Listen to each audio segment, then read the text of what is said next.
Superintendent report.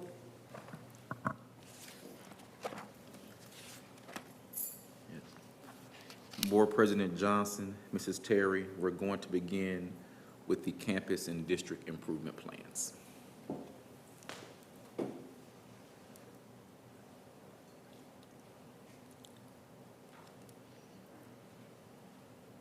So our campus improvement plan, our CIP, and our district improvement plan is going to be our blueprint for success in the district based off of our comprehensive needs assessment. So the areas that we're definitely going to identify.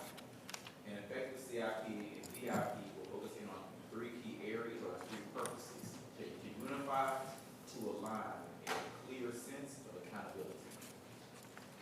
So the required, we have to have planning committees, so we have feedback and input from multiple stakeholder groups. We are going to redo a needs assessment. So yes, we're very familiar with what our needs are. We want to make sure that we go through an actual process, and then ultimately, for each document, have 3 goals with performance objectives and strategies to achieve the performance objectives. Our Marlin Elementary School, at the next board meeting, they're going to present to you a campus improvement plan that focuses in on early childhood literacy, and then reading and mathematics goals on the STAR assessment. For Marlin Middle School, it's all about prep for Algebra 1. So what we call middle math, a goal around that, and of course, STAR goals for reading, mathematics, and science. And for Marlin High School, great work done last year by Dr. Parker and team. Their goals for their campus improvement plan will be about college, career, military readiness, graduation, and then our end of course exams for English, mathematics, science, and social studies. Our district improvement plan will be based off our strategic plan, knowing that we have our 4 guiding statements and our core values. So we want to align our district plan with what we approve as our Vision 2025. Are there any questions? We will have Dr. Stacy Parker for class size waivers.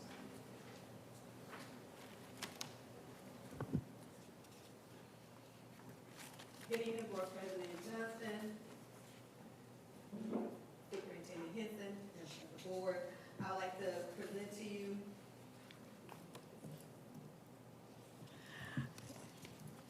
you today about the class size waivers. So in accordance with the Texas Education Code, Chapter 25.112, if any class for grades pre-K through 4th grade exceed the allowable class size, a limit of 22 students per ratio of 1 teacher, a waiver must be required and applied for, which is called a maximum class size waiver. Right now, we are looking at our current enrollment, and in 4th grade, we are tracking and showing a current enrollment of 69 students, and where 1 teacher has 24 students, another teacher currently has 23, and 1 still remains under the ratio of 21. We are currently monitoring the attendance daily and plan to present the class waiver request in our upcoming board meeting. Any questions? Thank you. We will have a presentation by Gallagher Construction.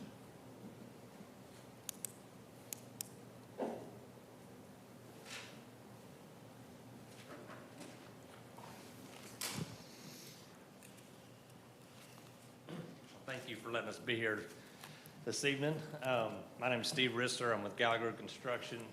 This is Keith Sharnhorst. We've got a few things to pass out.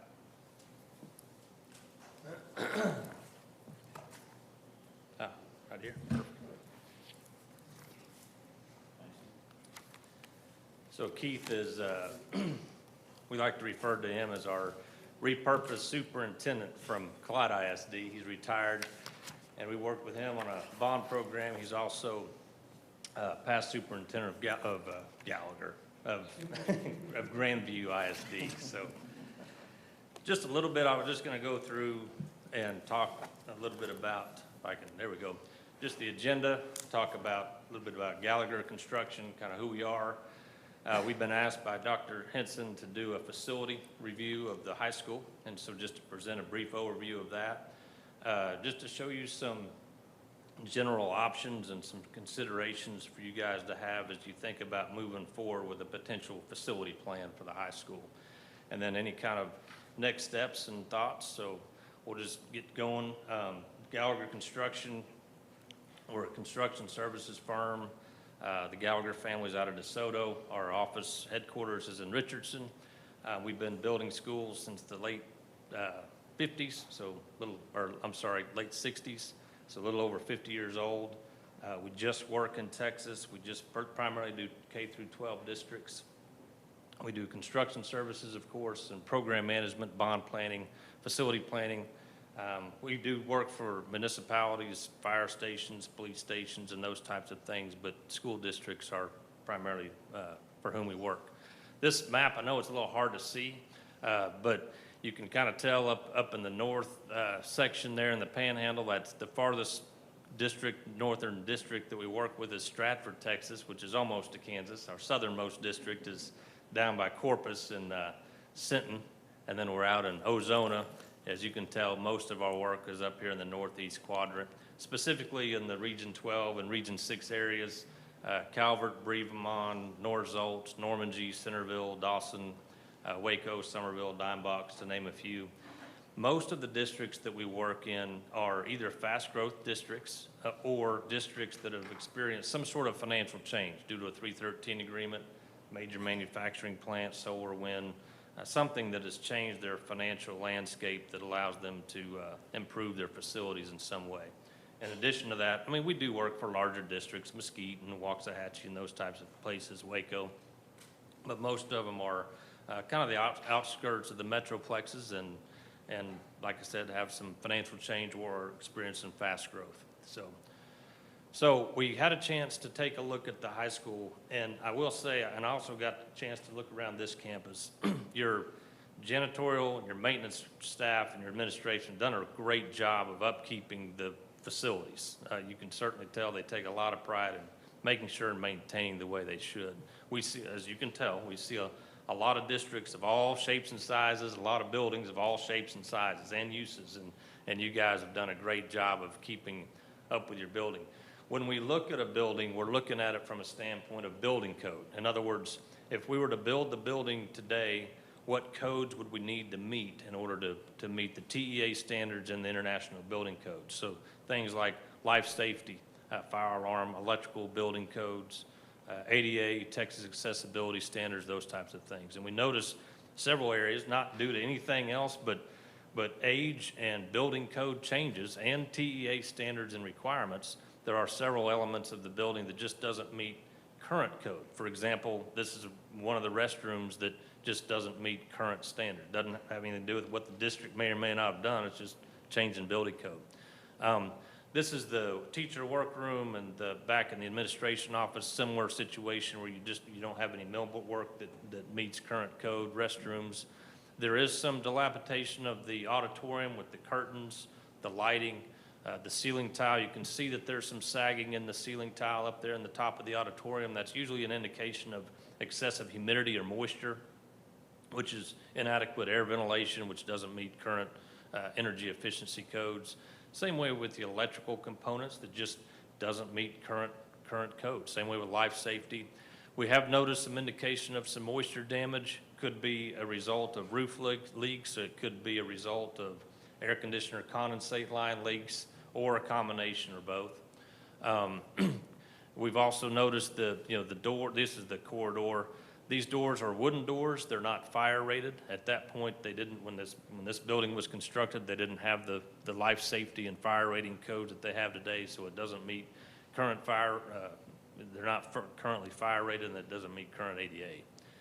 There again, just some consistency throughout the building with inadequate lighting and excessive humidity. You can kind of tell in the left-hand picture there where the ceiling tiles are starting to sag, and you can see that where there's the humidity and the excessive moisture has caused that to happen. Same way on the left side just shows some wear and tear on the flooring and carpet. The right-hand side is on your VCT. That's the area between the gym and then the cafeteria, the corridor there.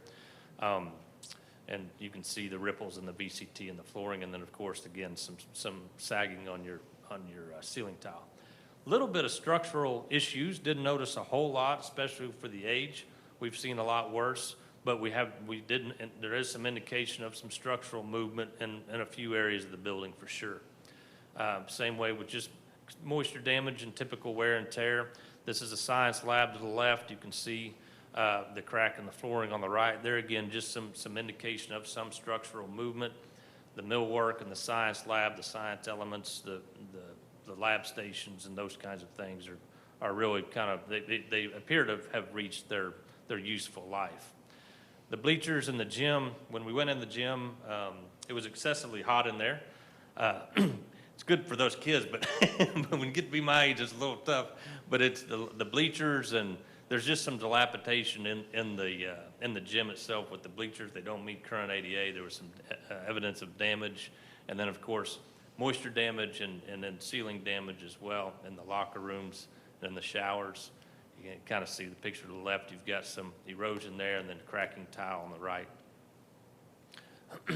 Again, more evidence of damage to the left. That's in the locker room, and the insulation's got some damage in it, and it just again, they don't meet the current ADA and Texas accessibility standards requirements. So on the exterior, in general, it's in fair to good condition, as we might put it. There is some evidence of moisture damage and deterioration.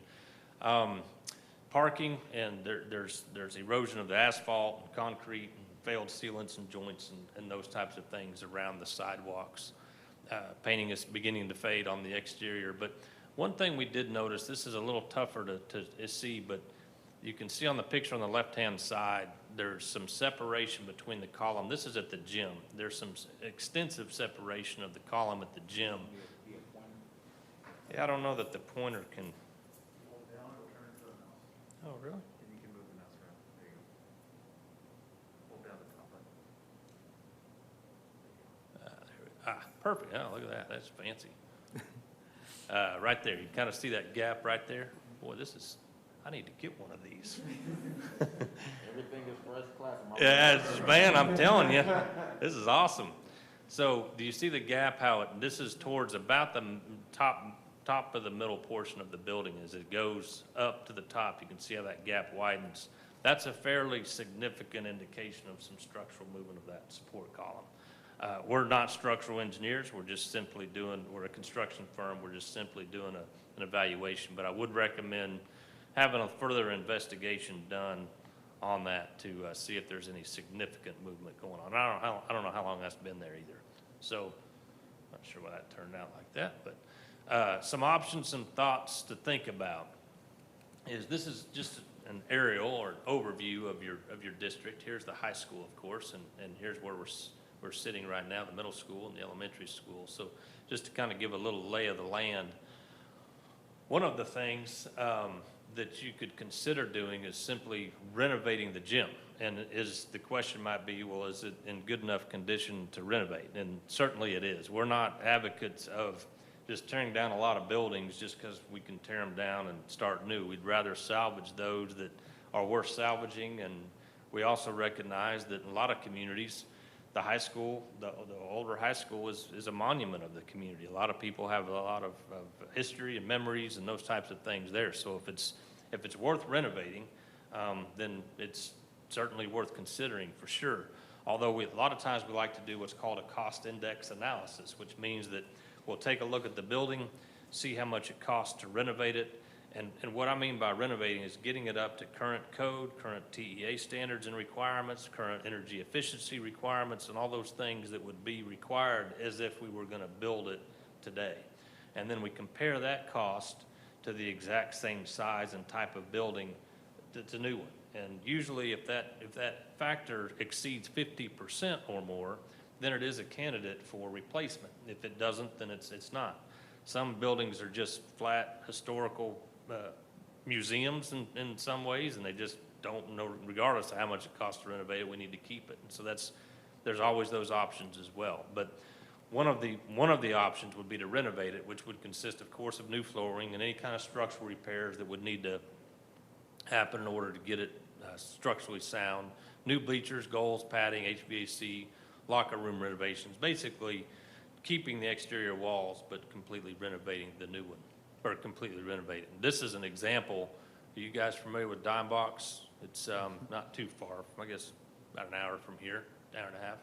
This is, I'm gonna go back once. This is their existing, or was their gym before we renovated. Pretty all similar situation, had older bleachers, the lighting was pretty inadequate, had an older floor, and we renovated the entire inside, repainted, new insulation, new lighting, new AC, new goals, new pads, obviously a new sports court, new floor, new logo. So this kind of gives you that same angle. So this is a similar building. This is a pre-engineered metal building, much like your existing one that you have now. So it is amazing what you can do if you have a good structural sound building. If you don't, then that's a different story sometimes. But the other option would be to renovate the gym as well as the auditorium or the auditorium, and that would consist of lighting and ceiling and flooring and those things that are dilapidating. A lot of times we get asked, well, what about a new gym? Can we do that? And can we build a new gym but still keep what we have? Because sometimes we want to have a practice gym or a JV gym or just an auxiliary gym. Dawson ISD, if you're familiar with Dawson, up the road, we helped them with a bond, gosh, I think it was 2018, and it was really just, it was a gym. They didn't have an auditorium. Your all's auditorium, by the way, is awesome. It's great. We don't usually see a lot of districts of this size that have that nice of an auditorium. They usually have to use their gym or their cafeteria for that. So having a performing arts center that's really a huge feature for your district.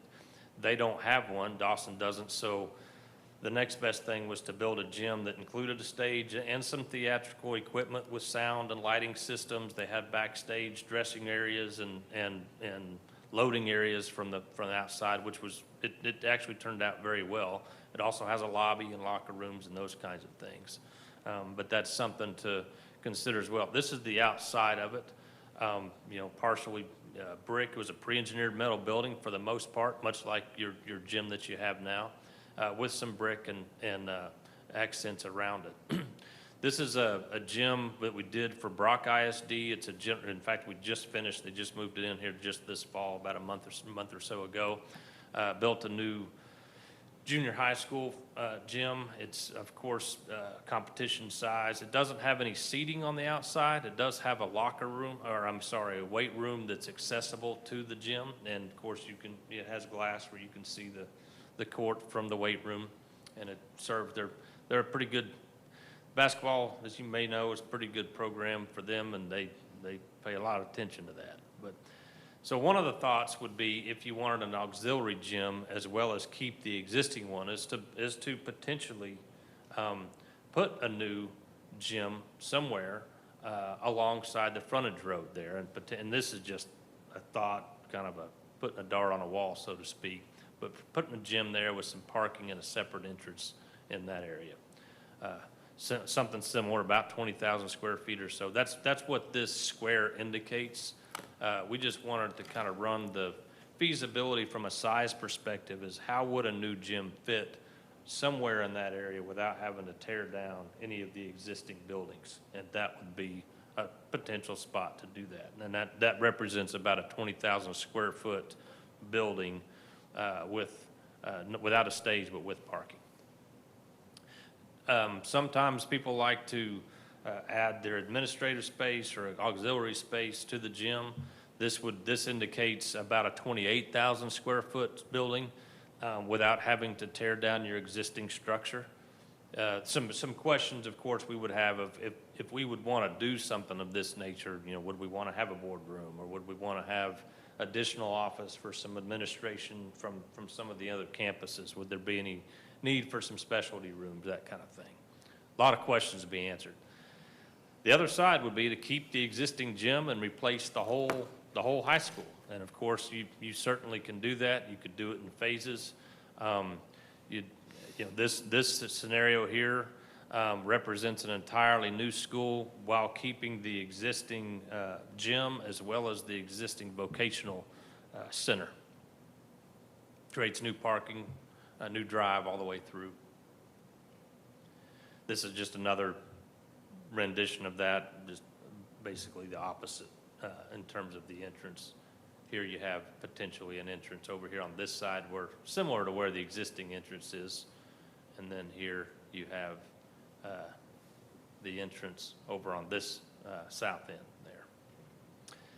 The other option would be to keep the existing gym and keep the existing auditorium and renovate those two, and then put potentially another new gym over here. Just some, I guess the whole point of this little exercise is to share with you the different options that you could do and with the space that you currently have without having to go buy new land and or rent it.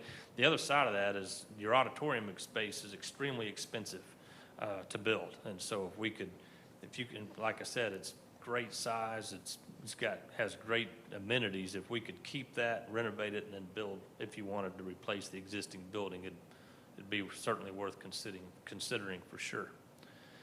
The other option would be to renovate. And this is what we did at Brock. This was their existing junior high school. It's just, you can kind of tell this was built back in the 80s, similar to when your high school was built in 1972, if memory serves, so this was a little bit newer of a building, but it was just showing its age, similar type of thing, and they wanted to just refresh it, do some cosmetic updates. We're on their second bond program now, and they've done everything else to every other school, so they wanted to update their junior high as well. And so we turned that entrance into this one with new flooring, new wall tile, new ceiling, new paint, new doors, completely new security vestibule. This was their cafeteria before we renovated, and then we turned it into that. And so again, just new flooring, new lighting, ceiling tiles, and new seating as well. Add some extra things with the flags.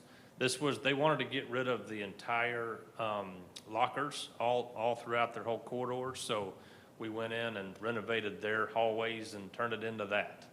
There again, wall tile and paint and flooring. Clyde ISD, this is where Mr. Scharnhorst was in this part of his bond program that he did. They wanted to really update the library and give the hallways and corridors a refreshment cosmetically, and also just make it more functional from an education standpoint. So their library is off here to the left. This is the front entrance of the library from their main corridor. And we essentially created collaboration rooms, added some architectural details, new lighting, all new millwork, new furniture, just brightened it up. And the students have really excelled with that and loved it. So the same way with the corridors, you could tell, was that old 80s and 70s wood paneling. I think we even had that in our living room, as well as our green shag carpet. But this had the carpet in the flooring and the corridors and wood paneling and lighting. So we freshened that up with new wall tile, new flooring, new ceiling, new lighting. You can also see some of the life safety elements that we've put in there: fire alarms, life safety, signage, appropriate signage to meet current building code, fire rated doors, handicap accessible doors, those kinds of things. This was the entrance. So this was a kind of a vestibule here, and the main office was behind this wall. But you could still, if I were somebody that had harm intended, I could walk through here, and once I got past that second set of doors, I was in. This, of course, is one of the staff restrooms here. So we created more of a secure vestibule. We have to get checked in here, get our license, checked in background, and then I can go out the next door. And then, of course, we renovated that restroom. So we're really on the inside. It looks pretty much like a new building. This was we redid the reception desk and all that, just to kind of give you some ideas of what can be done. Farmersville, this is a district we recently just did a renovation to. This is an old classroom. This building was built back in the 50s. You can tell by the old metal frame windows. This is old painted brick. They had done some carpet updating, but everything else, lighting, most of the other thing was pretty much older. And then we turned that in with new windows, new lighting, new technology, new flooring, new millwork, just turn that existing space into what was a lot more functional. This is one of the main corridors of that old building, and we turned it into, there again, just adding some architectural elements and refreshing that. So there's a lot of options just to renovate too. So you can, as long as the structural integrity is there, renovation is certainly something to consider if we want to look down that road as well. So if you are gonna do a renovation, you could do it in different phases, which makes it a little bit more financially palatable as well. So anyway, those are just some thoughts from either replacement and renovation. Some potential next steps is, unfortunately, the way school finance is these days is you have to do a bond election in order to get a lot of money. And it's just the way it is, unfortunately. It didn't used to be that way. It used to be where a lot of districts could save money with their $1.50 and there it went. But now with our compression happening, it just doesn't allow you. You have to do an INS. So obviously there's two different times of the year in Texas to do elections. One is May and one is November. If you were to do a May bond or a November bond, we would have a general timeline set for you based off that if you decided to do something. So just to give you some thoughts, if you decide to do a 22 bond, the last day to call is February the 18th. If you do a November of 22 bond, the last day to call would be August the 22nd. And usually that's the case. If it's a May bond, it's around the middle of August, or if it's a May bond, it's the middle of February. If it's a November bond, it's the middle of August. So then we will work with you depending on, what you want to do and how you want to do it. We work on a general timeline and a week-by-week schedule on how that process works on both the bond planning as well as the construction. So we kind of follow a week-by-week schedule, and then we produce any kind of thing, whether it be website, whether it be, we helped Calvert with their bond election, all their informational material. We work with their political action committee. We help the district with their signage distributions and everything we needed to make sure that we got accurate and transparent information out to the community. That was the key, is to make sure that everybody fully understood, because that was the first bond Calvert had ever passed in their whole history of the district. And it was a pretty special time for all of us, really, but we had to really focus on transparency and making sure everybody knew exactly what a bond was and how it worked and why we were doing it and what was going to be in the bond, and a lot of one-on-one personal meetings. But that was obviously turned out to be fruitful and successful. So, any questions? Can you discuss the 313 bond correlation, any financial impact of having a 313, particularly for a bond? Well, your 313 primarily impacts your M&O dollars. So a 313 is my understanding, and I'm not a financial advisor, but it's my understanding that you get a partial abatement on that 313 agreement, so that they're only taxed on a portion of that M&O rate. However, you can get full tax on your INS rate. So if a company or a industry comes in and I'm just going to make this number up, if they've got a value of $100 million, you can tax on that full value of $100 million. Well, on your M&O, you cannot. So that's why it's advantageous to do a bond if you have a 313 agreement, because you can get full taxable value. So it's almost like, it's kind of like if you were to buy a new vehicle and somebody else is going to pay a percentage of that vehicle. So if let's say trucks these days, especially the ones down the road, brand new, if you can get one, they're $80,000. Well, let's say we have to go buy a $80,000 truck. Well, if you've got somebody paying 20% of that or 30% of that, then it's probably worth it. So, and your bond, your INS rate is based off of the total taxable value of your district. So in a lot of districts like Marlin, the residential taxable value makeup is a smaller percentage than everything else. So in other words, you have a lot of other industry. You could have a 313 agreement. You could have businesses, you could have a manufacturing plant, you could have car dealerships, you could have other businesses that make up the most of that taxable value, which lessens the burden on your typical residential homestead tax. So Keith, you have anything to add? One thing, in addition to that, Steve alluded to a bit earlier, in 2006, the tax rate was $1.50, the state compressed it to $1.04, and now it's compressed even more, somewhere in the 95, 98 cent range.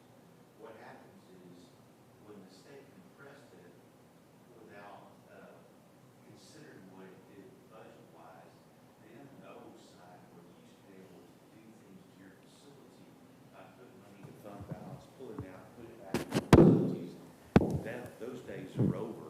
So you're basically thank you. So basically, the only way to really have a huge impact on facilities is on the M&O side and the bond. And in addition to that, whenever they compress your tax rate on the M&O side, a lot of times if you get a huge value increase, you lose some Tier 2 funding as well. And so locally, the district doesn't have any control on the M&O side. The state, through the template, controls that. The only thing that you have full control over is the INS side. So that's just some things to put on your radar to think about in terms of the process that lies ahead for you guys potentially. That is important. The INS rate is the only tax that we all pay that goes straight to the school district. There's no other tax in the state that goes straight here. So what Keith was saying is the state dictates how that M&O is set up, but only the voters here dictate how the INS is set up.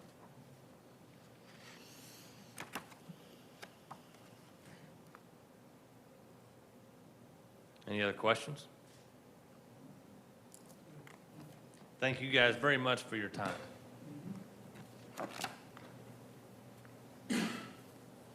Thank you. Now we will have Mr. Lawrence Galloway with Copperhead Solar 313 application. Good evening, Board President Johnson, Superintendent Dr. Henson, and board members. Today we're going to present to you for consent our Copperhead Solar 313 application. Just to give you a refresher or recap, the Copperhead Solar project wants to locate in the Falls County area, which will directly impact a financial impact to Marlin Independent School District. Part of this 313 agreement will allow us to, as the gentleman mentioned right before me, tax them at a lower rate, but also receive supplemental payments that will also benefit the school district without going through the Texas school finance process or system. The gentleman is here today to actually walk you through the numbers so that you can physically see them and that you can ask some additional questions if needed.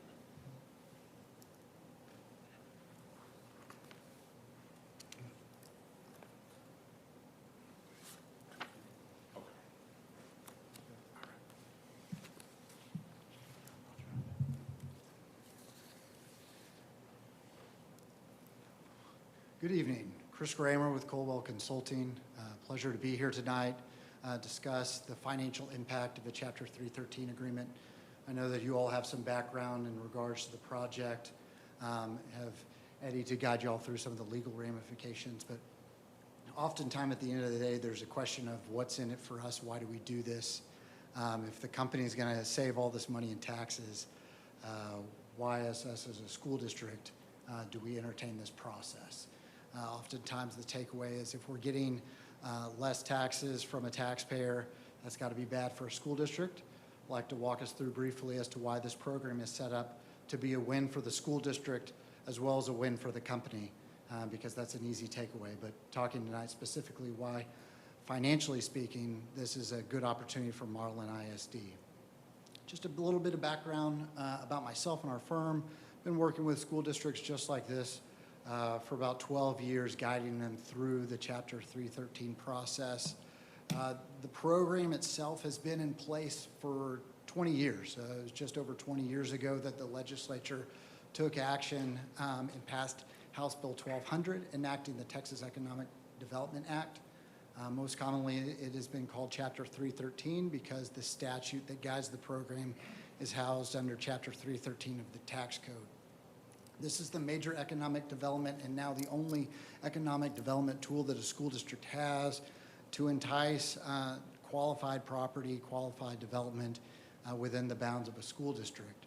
And so to date, we're quickly approaching 600 active agreements across the state of Texas over the last 20 years. So there are many school districts that have engaged in this process with solar development, wind development, manufacturing, and then I've listed here at the bottom of the slide just a handful of the school districts within the regional service center here that have engaged in this process, but by no means is this list exhaustive.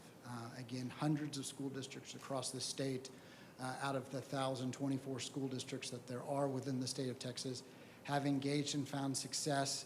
And the only reason I would engage speaking to you all or encourage you all to entertain this motion is because it is financially benefit for school districts. If it wasn't, it would be an absolute waste of your time as well as mine. I'm here to answer any questions, but I will speak briefly just about some of the financial benefits that there are for Marlin ISD. But at any point, if you have questions, please just interrupt me. I have a 5- and 6-year-old at home. I'm constantly interrupted. Driving up here is the last time I haven't been interrupted in the last 2 hours, so just talk over me. It'll make me feel like I'm at home. I referenced this just a second ago, qualified projects. The Chapter 313 program is not for everybody. These are the type of projects that are eligible under the program. Copperhead Solar is a renewable energy power generation project, so it does qualify. It is able to go forward. There's an application that they have filled out and produces the type of project that it is, their time frame for when they think they will build it, the peak taxable value that they are anticipating, and the depreciation schedule. So again, what would, kind of just the conversation we were just having, what kind of taxable value does this add to the tax base of Marlin ISD? If so, when the district chooses to enact an INS tax rate, I'm happy to answer any questions along those lines. But again, their application lays out everything that the comptroller's office asks of them and then provides me the information to analyze what this would do to the M&O revenue of the school district. So just briefly talking about the financial impact of this project, I've had a chance to look at the value they're anticipating to add, the timeline that they're talking about, and the effects of a Chapter 313. Again, just as a 30,000-foot view, and this may be a little redundant to your earlier conversations, but at its core, the project is going to be ascribed a full taxable value by the Central Appraisal District, whatever it may be. The company is assuming that this is just over $100 million in valuation when it is up and operational in tax year 25, so a couple of years out from now. The Chapter 313 program under a signed agreement would state for a 10-year period, your M&O tax rate would only assess it at $30 million. So meaning if we were looking at today, the roughly, mid-90-cent tax rate would have access to $30 million as opposed to the just over $100 million that an INS tax rate would get. What's in it for the company? They pay on $30 million for 10 years. They save a lot in taxes. But there are a couple of things that happen for the school district that then flow funds back to the school district so that you're saving in that. I've prepared 2 slides. We talk about what happens with or without a Chapter 313 agreement. Without a 313 agreement, there are 2 options. Just say we're not interested, not in it for us. We'll just move on.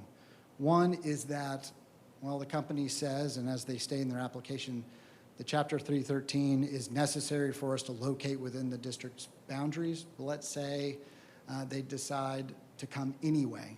If they don't come, we just all move on. If they came anyway and we added $113 million in valuation to the tax base for M&O tax purposes, the way the school finance system works is you have now saved the state of Texas a lot of money because now your local values are funding more of your school district. The amount of money that the state of Texas sends you is reduced. And so all we've done there is company is still coming. They're paying more in taxes. The benefit to the students and the administration and the operation of the school district is nil for M&O purposes. INS is the same. We've added that full valuation, so that's here either way. So you'll see at the bottom of this slide, just kind of the key takeaway without a 313 agreement is that there's no impact on the M&O general fund of the school district. How was 30 million decided as the taxable value? Great question. So what's often referred to as the value limitation amount, the state comptroller's office sets those amounts based on a couple of factors.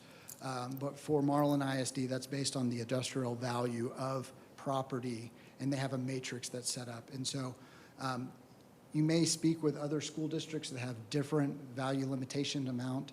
Generally speaking, 30 million is around the amount that most districts are going to be able to tax at under this program that are outside of major urban areas. So as you get into a Dallas ISD, a Houston ISD, Austin ISD with the Tesla facility, their valuation is going to be $100 million.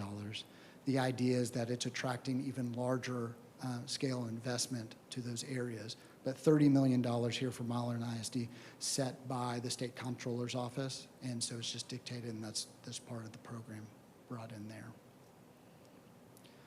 The next slide, we look at what happens with a 313 agreement. And so there are a couple of things, and the takeaway is that it can result in revenue for the school district. But it comes, just because it is a tax break or a value limitation agreement, the company is still paying taxes over that 10-year period. They're still paying on $30 million in value. So it's not all the way down to zero. They are still contributing to the school district, their M&O taxes, and then any value that they have before the 10-year value limitation period or after, they're paying full taxes on that as well. Another thing to keep in mind is the 313 program in general is designed for there to be benefit for the school district. The state of Texas wants to make it enticing for both the company and the school district. And so some of those are a hold harmless calculation. They want to ensure that the school district is benefited by the company coming and not negatively impacted by taxing at a reduced rate.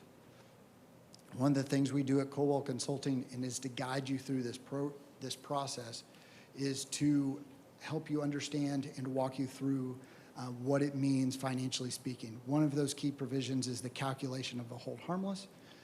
Looking at that is as we go through this, a report that we produce for the school district to make sure you understand. But just as a preliminary look to give you a ballpark, so as you're considering this, that's a calculation that we would estimate to be roughly about $1 million payment to the school district. The other yes? So the 1.04 million projection is over how many years? So as we would project it now, that would be a one-time payment in the first year the limitation is in place.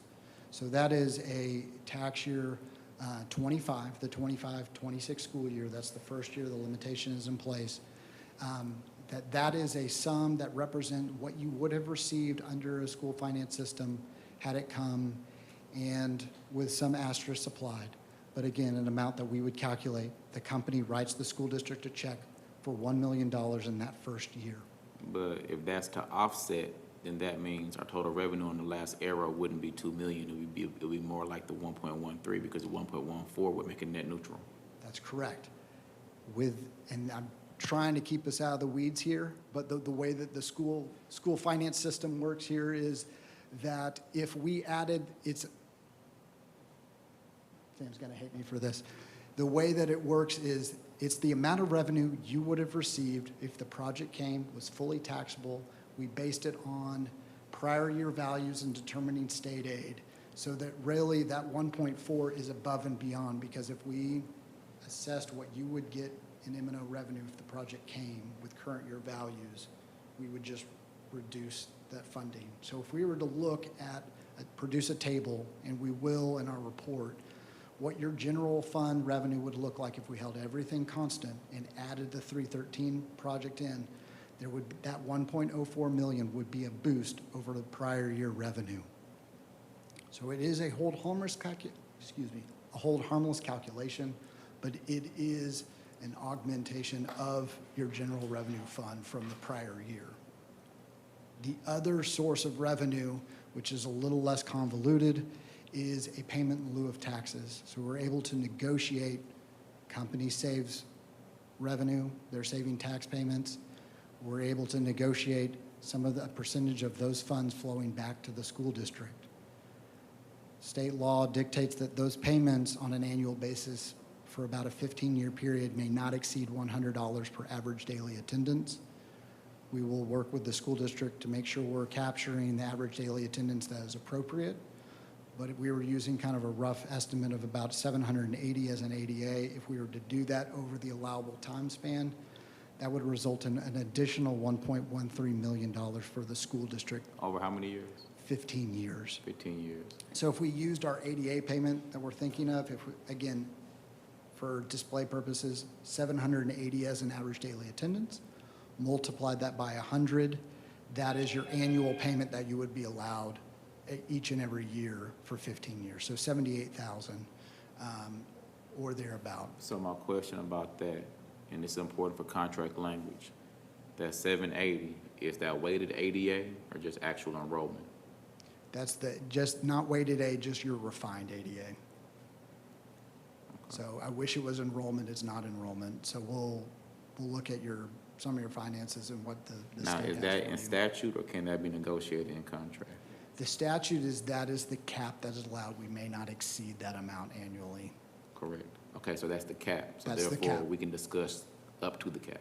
up to the cap. And our goal would be that the cap would be a reasonable amount because that ADA amount there is low, that we would like to see that flow to the school district. Only because Maryland ISD, our attendance isn't the best. We're getting there.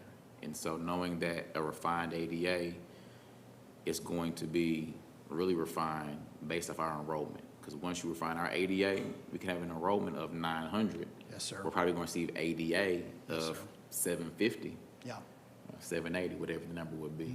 So I want to make sure that we're able to negotiate in the contract any refinement that is still financially beneficial to the district. So the 1.13, that's a summation of annual payments over 15 years.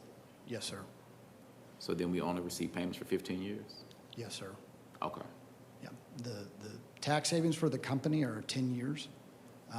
The payments are allowable, in this case, for a 15-year period. So is it 30 years, 10 years at 30 million, Yes, sir. 5 years at whatever it is? Anything outside of the 10-year period, the project is fully taxable for M&O and INS tax purposes. Only So for 5 years. after the 10-year expires, that next year, if it's more than $30 million or whatever it is, there's the full appraised value of the project is what comes on. It's But then, no Mr. longer Galloway, affected. but then our state aid will adjust, correct?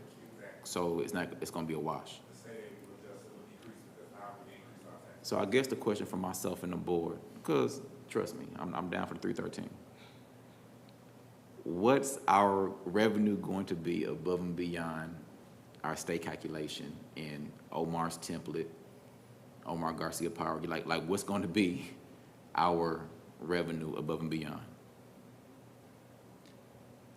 Over the life of the agreement, you will receive an additional, at this time, estimate just over $2 million than you would But we already otherwise. discussed, though, that one of those 1 million is an offset. So I'm just trying to figure out what's the true added, and this is just on the M&O side. What's the true added? Because we could say revenue's 2 million, then I argue, well, we would have an expense of an additional 1 million, so that makes the true revenue 1 million.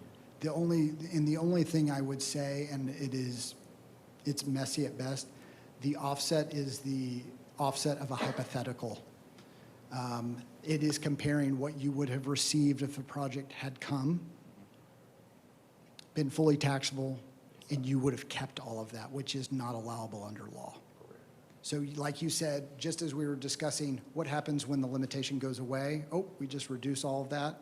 We're working in a world in which if it had come, we would have kept it all. So that offset is against something that could not happen because it's a what if. And so it is a benefit to the school district because if we look at the prior year without the project at all, it's $1 million more than you had last year if we'd held everything else constant. Your tax rate, your tax base, your kid counts, the school finance system, it'll be a bump.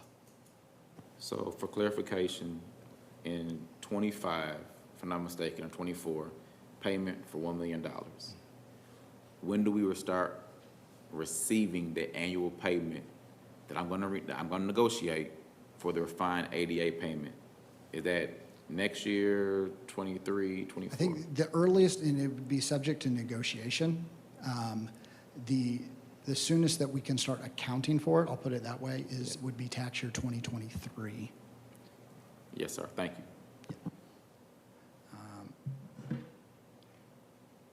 It looks like I noticed it right before I came in. There was a little error with this last slide when it was transmitted. But anyway, it was just a recap slide anyway. This isn't intended for you to fill in the blanks after I gave this presentation. But again, I will state these are the questions to be asking. And our role in this is to make sure we have full understanding of all of the implications, especially given the prior conversation. I will say this, that regardless of the M&O side, if this is a tool to draw economic development, add to your tax base, although the M&O side of things with the school finance system is messy, as it was declared, INS is a lot more straightforward. And so you have a piece of property when built. Just because there's an agreement doesn't mean it's here yet. It needs to be built. But this is a tool to make that happen. You have a long-term piece of property that adds value to the tax base. At its peak, around 33% of your tax base would be representative by the solar project, if I'm around there with your tax base. Although it depreciates, I would say that the lifespan of these, I'm not an expert and I'm not speaking as a solar developer, but I've listened to a lot of these presentations.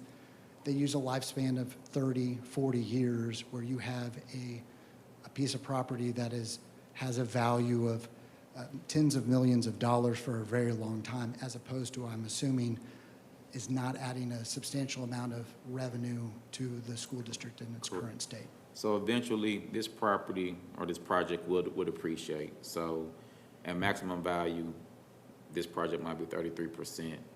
The Marlin residents might be the other 2/3.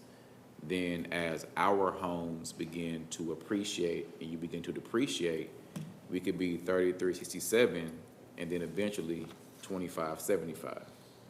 Is that correct on what Yes, I'm sir. thinking? And then eventually 20.80.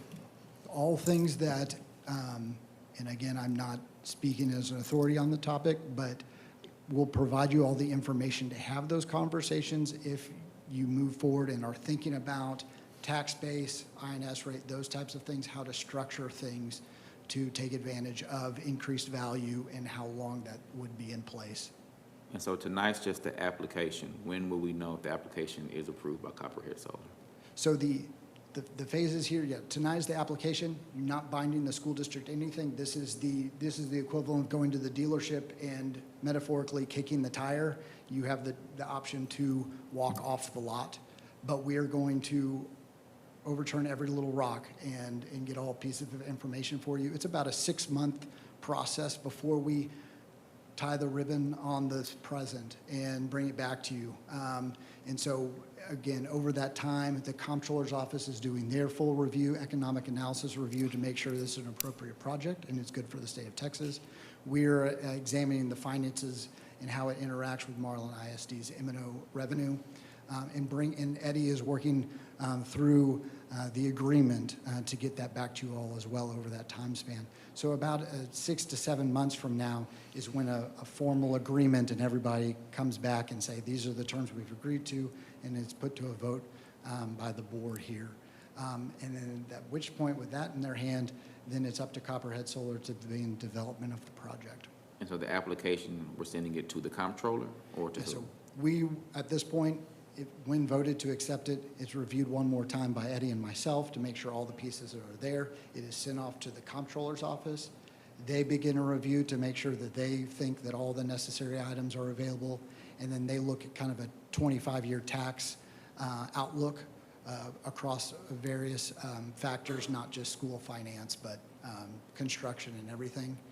And we're doing our analysis at that time and producing it for the school district. And so then when will we begin negotiations as it relates to the refined ADA annual payment? Probably what we will do, and the way we can begin that as soon as possible and talking about that and having follow-up conversations.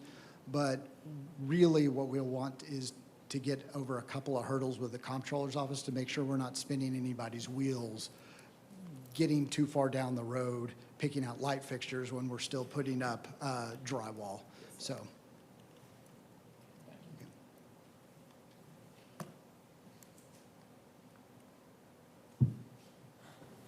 And this concludes my superintendent's report.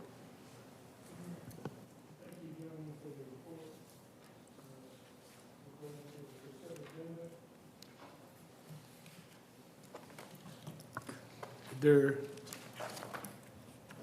we have a motion on the consent agenda? Second. Mr. President, I'm sorry to interrupt. If approved, if 9A is approved today, is that when we receive the check for $75,000? That's all I have, Mr. President. If approved today, we get a check for $75,000. All right. So I can make a motion. Mr. President, I move that we consider the possible approval of Copperhead Solar 313, the application, and authorize the superintendent to engage consultants for review of the application. I'll second that motion. It's been moved and second. Any further discussion on it? If not, we're ready to vote. All in favor, raise your hand. Motion passed 2-0. Soup, you gotta do the work on it, all right? All right, anything else? Nothing? We stand adjourned.